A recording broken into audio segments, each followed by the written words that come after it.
ठाणे पालिका निवडणुकीसंदर्भात उपमुख्यमंत्री एकनाथ शिंदे आणि भाजपा प्रदेशाध्यक्ष रवींद्र चव्हाण यांच्यात बैठक झाल्याची माहिती नरेश म्हस्के यांनी दिली आहे। लवकरच युती जाहीर होणार आहे अशी माहिती देखील त्यांनी दिलेली आहे। एक महत्त्वाची बातमी आपण पाहतोय, ठाण्यामध्ये शिंदे सेना आणि भाजपची युती होण्याची शक्यता आहे असे संकेत नरेश म्हस्के यांनी दिलेले आहेत।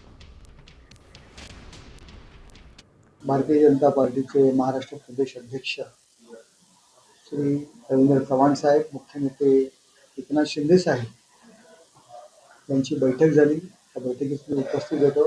खासदार डॉक्टर श्रीकांत शिंदे, माजी खासदार राहुल शेवाळे, आम्ही सर्वजण त्या मीटिंगला उपस्थित होतो। मुंबई आणि भूमिवार हद्दीतील महानगरपालिका आणि त्यांची युती जागा वाटप या संदर्भात साधक बाधक चर्चा झाली आणि पॉझिटिव्ह चर्चा त्या ठिकाणी झाली।